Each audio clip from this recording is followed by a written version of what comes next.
네,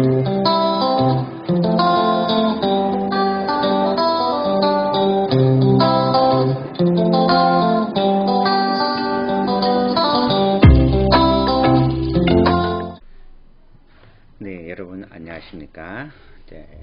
신경해부 생리 수업에 오신 것을 환영합니다. 이번 시간에는 신경해부 생리의 이제 첫 번째 파트부터 시작하는데, 이번 학기 동안 저희가 배울 내용들은 대부분 중추신경계와 말초신경계에 대해서 배우게 되고, 그리고 중추신경계가 언어와 그리고 말에 어떻게 영향을 미치는지, 그리고 말초신경계는 주로 말장애죠. 12쌍의 뇌신경이 어떻게 마비 말장애에 영향을 미치는지 우리가 살펴보고, 이 내용들을 기초로 해서 우리가 말 산출이나 언어의 산출, 이해, 이런 것들을 이해할 수 있기 때문에 여러분들이 기초 과목으로서 이 과목을 충실히 이해하시면 나중에 신경 언어장애, 운동구호장애 과목을 쉽게 이해할 수 있을 것이라고 생각됩니다. 자, 그러면 첫 시간이 되겠습니다. 그러면 이 교과목은 이제 신경 언어 장애에 기초되는 과목으로서 신경해부와 신경생리학 이 두 부분을 모두 포함하고 있다는 것을 생각해 주시고 수업에 임해 주시면 좋을 것 같습니다. 영어로는 Neuro Anatomy for Speech and Language Pathologist, 언어 치료사를 위한 신경해부 생리학을 시작하도록 하겠습니다. 이것이 이제 이번 학기 동안 제가 배울 내용들입니다. 자, 신경계, Nervous System이라고 NS라고 하는데, 여기서부터 우리가 시작하게 됩니다. 그리고 여러분들이 이제 이 모든 것을 배우고 나면 이제 한 학기가 끝납니다. 신경계를 배우는데, 신경계란 시스템이라는 건 하나로 구성되어 있는 게 아니라 여러 개가 하나의 체계를 이루는 것을 말하는데요. 이 신경계는 말초신경계와 중추신경계, Central Nerve System, 이 두 개로 구성됩니다. 우리가 이 신경해부를 배울 때 이 둘 다 중요하게 배우는데요. 중추신경계는 주로 인지, 언어, 고차원적인 사고, 이런 것들에 중점을 두고 배우고, 말초신경계는 주로 12개의 뇌신경, 12쌍이죠. 12쌍의 뇌신경인데, 이 중에 우리의 말과 말 산출과 감각, 이런 것과 관련된 내용들이 주를 이룹니다. 그러니까 마비 말장애와 깊은 관계가 있습니다. 즉 운동구호 장애가 여기서 많이 형성되고요. 운동구호 중에서 마비 말장애와 상부 운동신경원, 이런 부분들은 센트럴 너브 시스템과 관련이 있겠습니다. 그러니 우리가 공부하는 데 있어서 여러분들이 모든 것을 좀 집중적으로 잘 공부할 수 있었으면 좋겠습니다. 자, 제가 글씨를 좀 바꾸고 시작하도록 하겠습니다. 자, 이제 시작을 하면 우리가 여기서부터 내려갑니다. 중추신경계에서는 뇌와 스파이널 코드, 그러니까 척수를 배우는데, 이 둘 다 중추신경계죠. 뇌는 1.4km 정도 되는 거고, 척수는 척추뼈 안에 있는 중추신경계인데 31쌍의 척수신경이 여기서 뻗어 나오게 됩니다. 31쌍 중에 우리가 관련된 언어, 호흡과 관련된 부분들이 있으니 나중에 한번 또 잠깐 살펴보도록 하겠습니다. 중추신경계 중에서는 우리가 뇌의 브레인이라고 하는 것을 집중적으로 살펴보는데, 브레인 중에서도 이제 forebrain, 전뇌죠, 중뇌, 후뇌, 이렇게 구성되어 있는 것을 세부적으로 나누어서 봅니다. 텔렌세팔론, 다이엔세팔론, 메텐세팔론, 마이언세팔론, 이렇게 되어 있는데, 이 부분들을 각각 나누어서 왜 이런 부분들이 나누어지는지, 어디서부터 발달되었는지, 이런 발생학적인 부분부터 시작해서 쭉 배우게 됩니다. 이 가장 맨 아래쪽에 보면 우리가 구체적으로 배울 내용들이 나와 있습니다. 이렇게 보면은 cerebral cortex라고 뇌 피질이 나오죠. 여기서 뭐 4개의 엽이 나온다, 뭐 이런 것들 배우고, 각각의 영역들이 어떤 기능을 담당하는지, 베이절 갱글리아 기저핵들은 어떤 것들을 담당하는지, 히포캠퍼스, 그죠? 헤이만은 어떤 것을 담당하죠? 기억을 담당하죠. 이런 것들, 아미그달라, 이런 것은 뭐죠? 감정, 특히 공포에 대한 것을 우리가 공부합니다. 이거는 편도체라고 합니다. 그죠? 다이언세플론은 보면은 살라머스, 그죠? 시상이 있습니다. 시상은 어떤 거죠? 주로? 예, 중계센터예요. 그죠? 여러분들이 기억해야 될 것은 모든 감각들은 여기를 통해서 대뇌 쪽으로 가서 이해가 되는데 딱 하나 빠지는 게 있습니다. 그죠? 뭘까요? 네, 후각입니다. 후각. 그래서 대구실어증 검사 도구에서 보면은 식초나 이런 자극적인 냄새를 통해서 살라머스를 통하지 않고 대뇌에 문제가 있는지를 평가하는 부분도 있습니다. 그리고 하이포살라머스는 이제 우리의 신경 전달 물질을 조금 조절하는 부분이 있으니 이 부분도 중요합니다. 그 다음에 텍텀과 테그멘텀, 그죠? 그 다음에 폰즈와 세리벨럼, 그게 손에, 그죠? 우리의 그죠? 행동, 협응이죠, 협응. 자세, 운동 협응을 담당하고, 폰즈에는 여기서 세리벨럼으로 들어갔다 나갔다 하는 정보들이 있고, 상하로 교통의 유충지라고 할 수 있습니다. 그죠? 그 다음 메듈라 이런 생명 준추라고 해요. 그죠? 여기에서 보면은 이런 것들에서 여기서는 12개의 뇌신경이 많이 나옵니다. 그래서 뻗어 나오는 곳이에요. 그래서 이 부분들이 모두 중요하니까 이 부분들은 저희가 수업 시간에 모두 커버할 예정입니다. 그리고 이제 PNS라고 하죠. 말초신경계에서도 우리가 중요한데 12상의 뇌신경 여기서 메듈라에서 빠져나온 곳입니다. 그죠? 그래서 12상의 뇌신경을 주로 배우겠지만 그 외에도 자율신경계, Autonomic Nervous System, 체성신경계 이런 것들을 우리가 배웁니다. 어떻게 다른지, 어떤 역할을 하는지. 체성신경계에는 뭐 여기에 12개의 뇌신경이 걸리고 있고, 자율신경계는 우리의 감정이라든지 그런 공포감 이런 것들이 어떻게 조성되는지 그런 것도 저희가 끝까지 배우게 됩니다. 심퍼세틱, 그죠? 교감과 부교감 신경, 이것들은 우리의 행동에 어떤 영향을 미치는지에 대해서 우리가 배우게 됩니다. 자, 그럼 다음 페이지로 넘어가서 이제 세부적으로 잠깐 살펴보도록 하겠습니다. 이번 1장에서는 저희가 기본적으로 어떻게 구성되어 있는지, 특히 너버스 시스템이 어떤 구조로 되어 있고 CNS, 즉 중추신경계가 어떻게 구성되어 있는지 잠깐 살펴보고 다음 시간 2장부터 자세하게 하나하나 주된 내용을 살펴보도록 하겠습니다. 신경계를 보면 신경계는 우리 몸의 주된 통제 및 통합센터이다 라고 했습니다. 신경계가 그냥 있는 것이 아니라 우리 몸 속으로 들어오는 모든 정보를 받아들이고 그것을 대뇌에서 통합한 다음에 이해하고 거기에 따라서 어떻게 하죠? 반응을 하면 운동으로 나가죠. 하나의 시스템처럼 작동을 합니다. 그러니까 통제라고 하는 건 감각을 받아들이고 운동으로 반응한 것. 통합 이러면 감각 정보로 들어온 것을 우리 지금 외부 환경이 어떻게 되었는가, 우리가 살아가는 데서 어떻게 반응해야 되는가 라는 것을 정보를 해석하고 여기에 따른 정보를 주면 운동으로 그거에 대해서 반응하게 하는 시스템으로 구성되어 있습니다. 신경계에 세 가지 기능이 있는데 그 중에 첫 번째가 감각, 정보를 받아들이는 것이죠. 우리의 주변 환경으로부터 정보를 받아들이는 것. 통합, 그러니까 대뇌, 즉 네 가지, 네 개의 엽이 있죠. 여기 외뿐만 아니라 뭐 변형계 이런 것을 통해서 우리가 정보를 통합합니다. 그래서 정보를 해석한 다음에 운동, 거기에 대한 적절한 반응, 이렇게 세 가지로 구성되어 있습니다. 감각, 통합, 운동 기억해 두시기 바랍니다. 신경계는 우리 몸 내부와 바깥 환경에 대한 변화를 감지합니다. 바깥이 추우면 우리가 어떡하죠? 닭살이 돋는다 그러죠. 피부를 쪼아서 그리고 몸을 움츠러들게 해서 열 에너지가 뺏기지 않도록 하지요. 그리고 몸이 바깥도 덥고, 그러니까 외부 환경이 굉장히 덥고, 그리고 우리 몸이 열이 난다면 어떡하죠? 그걸 우리가 36.5도를 갖다 유지해야 되니까 땀을 통해서 노폐물도 배출하지만 우리의 몸을 식히는 역할을 해서 땀을 흘리게 하죠. 이런 것처럼 우리의 몸의 항상성이라고 그러죠. 항상 일정하게 유지하기 위한 활동을 하는데 그것들이 바로 우리 신경계들이 하는 겁니다. 신경계는 이러한 변화를 해석하고 거기에 적당한 반응을 하게 합니다.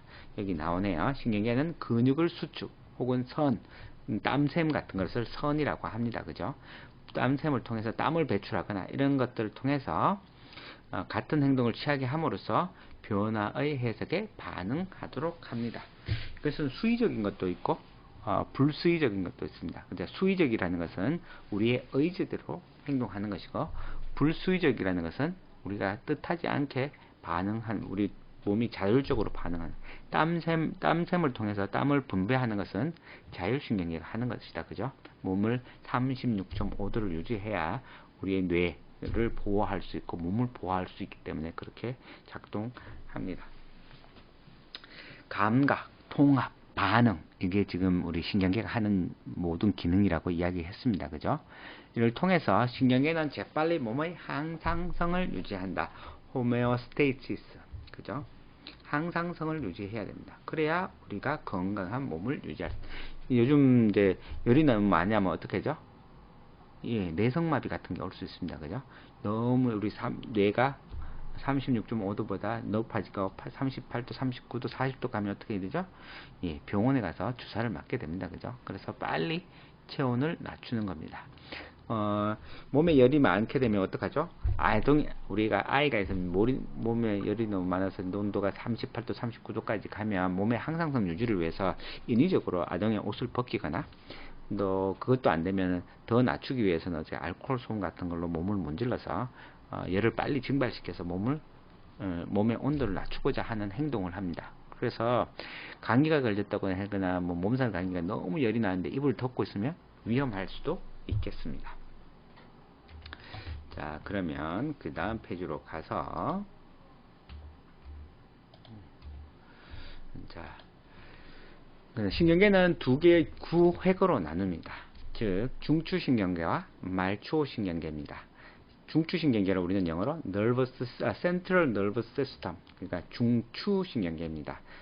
약어로는 CNS. 그 다음에 말초신경계는 PNS, Peripheral Nervous System 이렇게 부르는데요. 이 두 개가 있다는 걸 기억해 두시고요. 주로 중추신경계는 중요하기 때문에 센트럴이라고 붙였겠죠. 중요하기 때문에 어디 있습니까? 예, 단단한 뼈 속에 있습니다. 주로. 예, 그러니까 두개골 내에 뇌가 존재하고요. 이렇게 척추뼈 안에 척수가 이렇게 존재합니다. 이건 어떤 역할을 하면 여기서는 정보를 통합한다 그러죠. 감각 정보가 들어와서 위로 올라올 길을 맡아주는 것이 척수예요. 그죠? 이 뼈를 통해서 31쌍의 척수신경이 나가는 이 부분을 맡아주는 것이죠. 12개의 내신경은 브레인스템에서 나옵니다. 양쪽으로 오른쪽 왼쪽. 척수신경은 말초신경인데 여기서 마디마다 그 사이에 통해서 31쌍이 나오는데 우리가 31쌍을 다 외우긴 외웁니다. 근데 그것을 언어 치료사들이 그렇게 말과 아니면 언어와 관련된 부분을 보다 보니까 척수신경보다는 뇌신경 12상, 그죠? 브레인 nervous, 그죠? 브레인 nervous를 갖다가 우리가 좀 더 신경 써서 배우게 됩니다.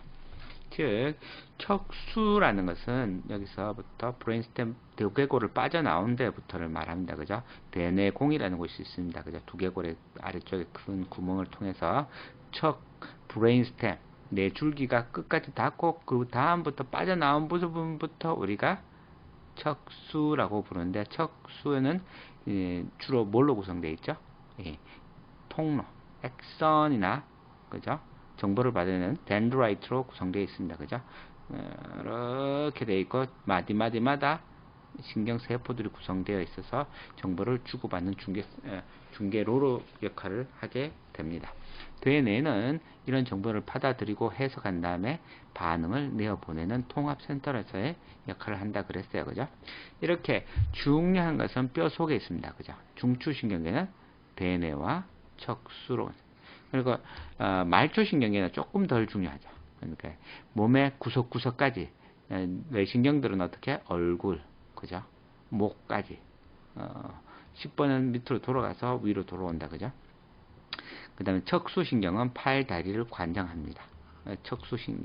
척수신경이요. 31상은 거죠. 그래서 몸의 감각이라든지 운동을 담당하게 됩니다. 이렇게 중추신경계와 말추신경계로 나눈다는 걸 기억해 두시고요. 이것들이 어떤 역할을 하는지는 저희가 수업을 진행해 가면서 좀 더 자세하게 이야기하도록 하겠습니다. 그리고 다음 페이지로 넘어가서요. 중추신경계는 전체 신경계에 명령을 내리는 센터입니다. 즉 여기가 대뇌입니다. 그죠? 여기를 기준으로 해서 여기에 대뇌입니다. 그죠? 브레인스템까지 해서 중추신경계 중에서 대뇌는 이제 어떻게 명령을 내는 커맨드 센터라고 할 수 있죠.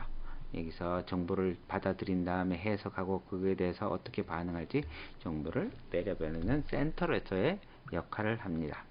그러니까 대뇌는 굉장히 중요한 곳입니다. 우리 몸에서. 중추신경계는 대뇌와 척수로 구성되어 있다고 조금 전에 말씀드렸고요. 대뇌는 두개골 내에, 척수는 어디 안에 들어있다 그랬죠? 예, 척추뼈 안에 들어있습니다. 뇌라는 용어는 앵글로색슨족의 브레겐이라는 용어에서 유래되었는데 이는 신경계의 중심이라는 의미를 나타냅니다. 즉 뇌라는 뜻 자체가 신경계의 중심이다. 매우 중요하다는 것을 예전 그리스 사람들, 그러면 앵글로색슨족은 이미 알고 있었다는 것이죠. 그리스어로 엔케팔로스라고 하는데 이 단어는 두개골 내에 위치한 신경조직 덩어리라는 뜻입니다. 신경조직 덩어리라는 뜻인데요. 엔세팔론이라는 걸 우리가 계속 쓰게 될 겁니다. 이 단어의 어원이 되는 것으로서 매우 중요한 신경조직이라는 뜻이 되겠습니다.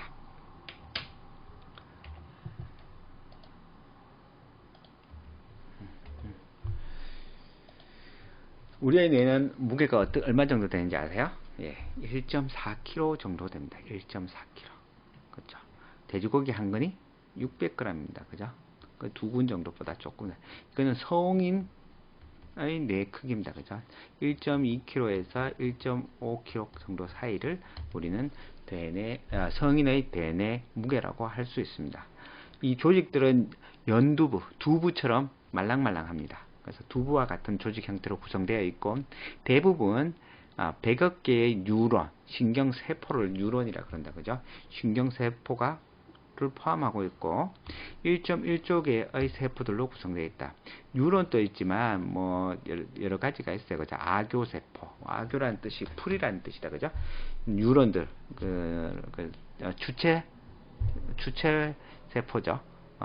이런 삼각뿔 모양의 세포가 이제 저희가 주로 이야기하는 전이를 발생해서 정보를 전달하고 처리하는 역할을 한다면 이것들을 연결하는 것, 그냥 세포만 있는 게 이것들이 이제 구조를 갖추고 있을 수 있도록 해주는 옆에 붙어 있는 그냥 일반 모양의 세포들을 갖다가 저희는 아교세포라고 하는데 예전에는 뉴런만 중요하게 생각했는데 요즘은 아교세포도 굉장히 중요하게 생각합니다. 왜 그러냐면 뉴런이 정보를 받아들이고 해석하고 그것을 이제 처리해서 그 다음 세포를 전달하는 역할을 한다면 아교세포는 주로 노폐물을 처리하거나 우리가 잠자는 동안 노폐물을 걸러내고 그죠? 휴식을 취하는 동안 여러 다른 역할을 하게 되면서 요즘에 치매나 노인성 질환 뭐 이런 것들에 있어서 좀 조명을 받고 있는 게 아교세포입니다. 뭐 이런 것들을 차지하고라도 우리의 뇌가 어떻게 구성되어 있느냐 이렇게 물어본다면 뉴런과 그 다른 세포들로 구성되어 있다 라고 이야기할 수 있습니다. 뇌는 이제 단순히 이제 뉴런만 있는 건 아니죠. 뭐 엑선, 축삭이죠. 정보를 다른 세포로 전달하는 것. 이 전달하는 것을 받아들이는 게 뭐죠? 덴드라이트, 수상돌기죠. 수상돌기. 수상돌기로 정보를 받아들여서 내 세포로 끌고 들어옵니다. 거기서 다시 정보를 처리한 다음에 그 다음대로 넘니다. 여기서 정보를 처리한다는 것은 정보가 부합하면 마이너스 70 마이크로볼트의 전류를 생산해서 그 다음 정보로 넘겨주는 역할을 하는 겁니다. 이러한 전위에 관한 이야기는 차후에 내용이 한번 나오면 더 정리하도록 하겠습니다. 이렇게 되뇌는 1.4kg라고 구성되어 있고요. 되뇌를 잠깐 살펴보면 고차원적인 여기 되뇌는 고차원적 추리와 언어를 담당하는 인간의 고차원적인 기능을 담당한다라고 하는데 그 부분이 주로 이 부분이다, 그죠? 되뇌 이거를 우리는 네오콜텍스, 심피질이라고 합니다. 피질이라고 한다. 피질은 나무 껍질이라는 뜻이에요, 그죠? 이렇게 보면 울퉁불퉁한 나무 껍질처럼 생겼습니다, 그죠? 새롭게 생긴 거. 왜 새롭게 생겼을까요? 여기 구피질이 있겠죠. 이 안에 변형계가 있습니다. 변형계 위쪽에 유인원이죠. 유인원부터 해서 우리 사람들은 이런 심피질이 존재합니다. 그래서 사람이 제일 커요. 왜? 고차원적인 사고를 하고 언어를 사용하기 때문이죠. 옛날 거는 뭘 담당? 변형계는 뭘 담당하죠? 이러한 고차원적인 사고, 말, 언어, 그죠? 사고, 문제 해결, 집행주의력, 뭐 이런 걸 담당하는 게 이런 것들이라면, 안쪽에 있는 변형계는 구피질은 뭘 담당하냐면, 감정과 기억을 담당해요. 그죠? 감정과 기억을 담당하는 게 아미그달라와 편도체와 히포캠퍼스, 뭐죠? 해마를 이야기합니다. 여기에 존재합니다. 그죠? 뭐 다른 것도 많지만 주된 내용만 제가 간단하게 설명드리겠습니다. 그 아래에 나오는 게 브레인스템이라고 해서 그죠? 뇌 간이가 있습니다. 그죠? 버섯 모양이라고 하면 뇌가 있고 아래쪽에는 이렇게 줄기가 존재하는 게 있습니다. 그죠? 중뇌, 뇌교, 연수 이렇게 있습니다. 여기에 12개의 뇌신경이 나오는데 12상의 뇌신경이 우리가 요거를 관심 있어 합니다. 그죠? 그런데 요 뒤쪽에는 소뇌라 운동협응을 담당해요. 그죠? 운동협응에서 담당하는데 여기 보면은 이제 어떻게 구분하냐 하면 여기 우리가 이제 진화론적 관점에서 보면 제일 처음에 나왔던 게 뭐죠? 어류, 양서류, 그죠? 파충류 이런 애들이에요. 그죠? 얘들은 뇌가 뭘로 구성되어 있어? 지금도 이렇게 구성되어 있습니다. 이렇게 뇌간이 주고 조금 피질이 붙어 있을 정도입니다. 왜? 고대 생물이니까 발달이 덜 됐으니까 얘들은 어떤 현상이 있죠? 주로 관심 있는 게 먹고 자고 생명을 유지하는 겁니다. 그것을 담당하는 게 이 뇌간입니다. 연수를 다치면 식물인간이 될 수 있고 호흡을 자가호흡을 못할 수도 있습니다. 그래서 우리가 이 연수 부분을 생명중추라고 부릅니다. 그래서 뱀 아시죠? 뱀들은 어떻게 해요? 주인을 기억하나요? 파충류나 양서를 키우시는 분들은 아시겠지만 이 애들은 주인을 기억하지 않아요. 왜요? 기억이 없으니까. 기억이 없다는 게 아니라 기억과 관련된 뇌 기능들이 거의 없어요. 누가 해요? 얘들 변형계가 담당하죠. 여기 해마랑 여기 아미그달라 이런 것들이 감정을 담당하는데 그런 거 없이 그냥 생명을 유지하는 데만 있어요. 보이면 음식이 보이면 먹고 아니 잠잘 때 자고 숨을 때 숨고 뭐 이런 것을 담당합니다. 그것을 담당하는 게 이 부분이고요. 그 다음에 포유류 있죠. 포유 강아지 대표적인 게 고양이 이런 애들은 어떻게 해요? 이렇게 변형계까지 발달되어 있습니다.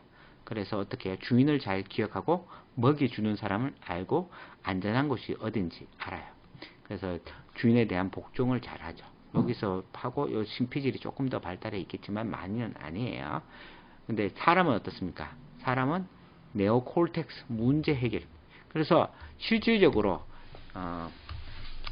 이 사람들은 사고를 가능하니까 기억과 감정을 통제할 수도 있습니다. 그죠? 싫은 사람 앞에서도 얼굴을 웃을 수도 있고, 그죠?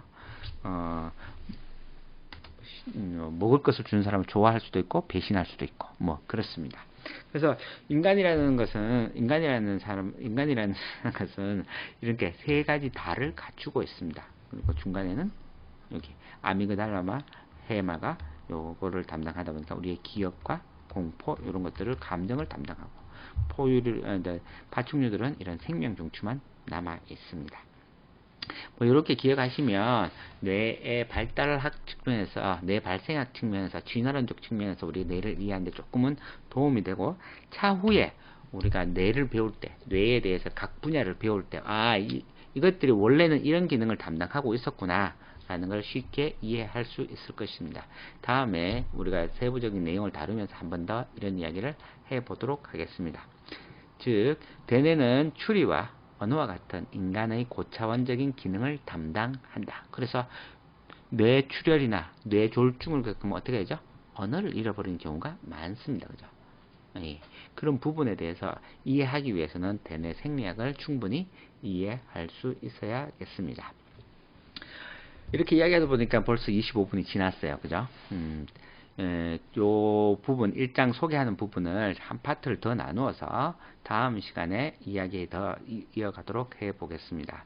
감사합니다. 그러면 다음 시간에 뵙도록 하겠습니다.